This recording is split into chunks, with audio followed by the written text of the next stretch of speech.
What's up everyone? Today I'll be showing you how to paint your paintball mask in a digital camouflage pattern. There's some materials you're going to need for this process, and so I'll be going over that before I do the procedures. Okay, the first thing you're going to need some painter's tape. This is 2-inch. What's good about this, it's a low adhesive tape, so it's not going to pull off any of the paint that you spray in your mask. So I recommend this, 2 inches. You're going to need a ballpoint pen, black, blue, whatever you like. Black's fine with me.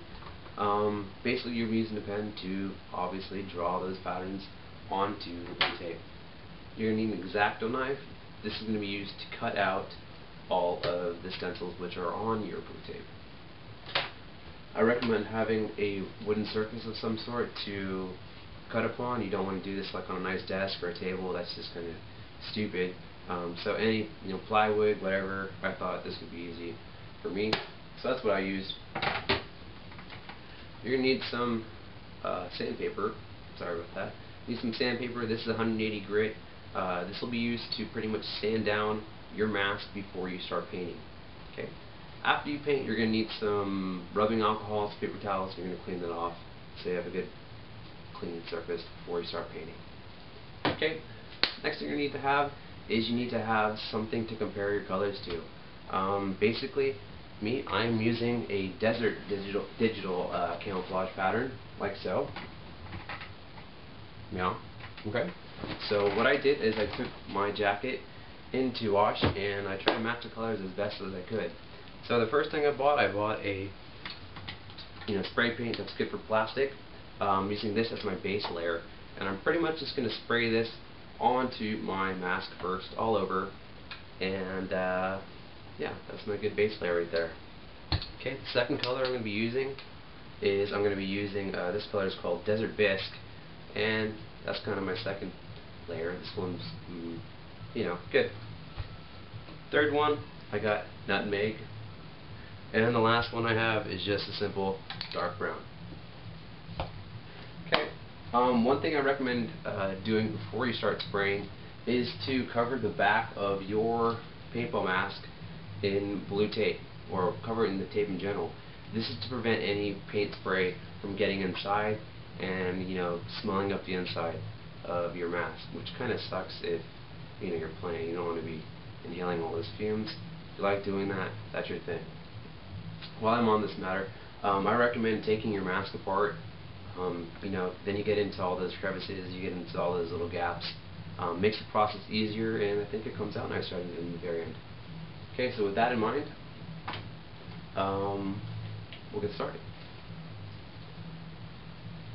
Okay, so the first thing I did, like I said, I took my mask apart, and then I took my base layer, which was the plastic styled spray paint, I guess. This is my lightest one. I always go from light to darkest, and then I sprayed it. So this is my goggles.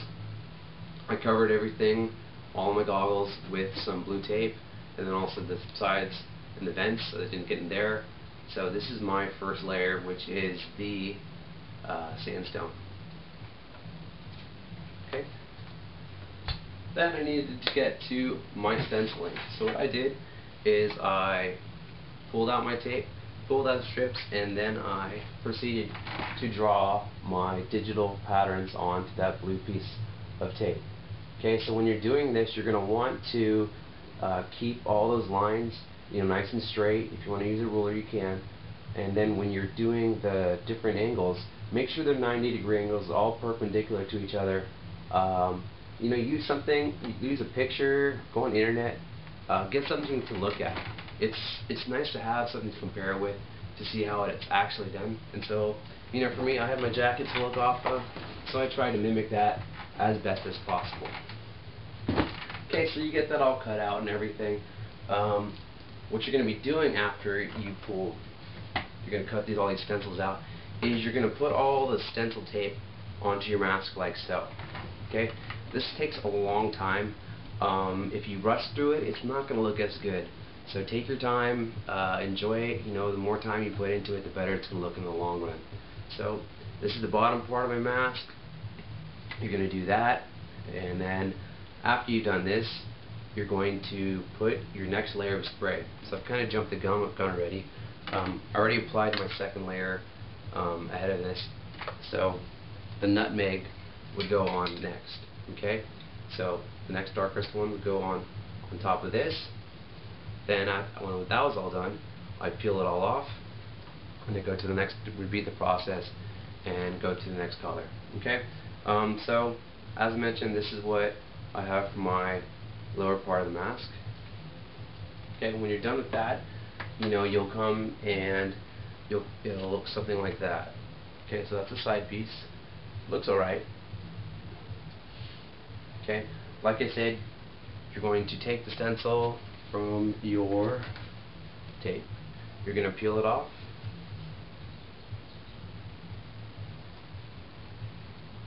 Hope this comes out alright. Okay, so I just peel it right off. And then I'm going to place it somewhere on my mask. Could be anywhere. I'll put you up here.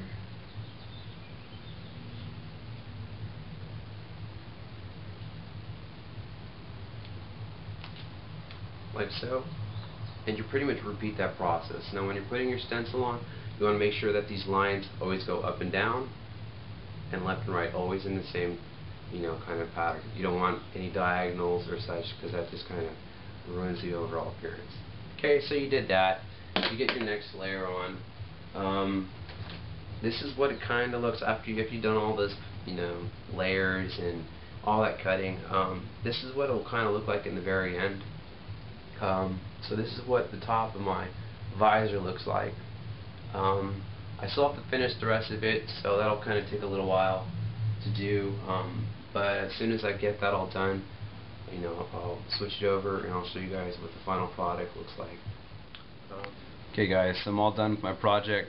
I spent a good amount of time on it, about like maybe 3 days or so, off and on. I took my time. You're gonna have to do it too if you want a good product. Anyway, here's a close-up of what it looks like.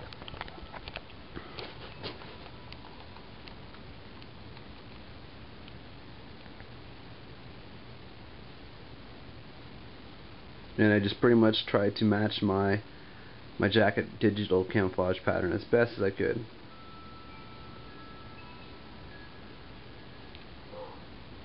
Okay,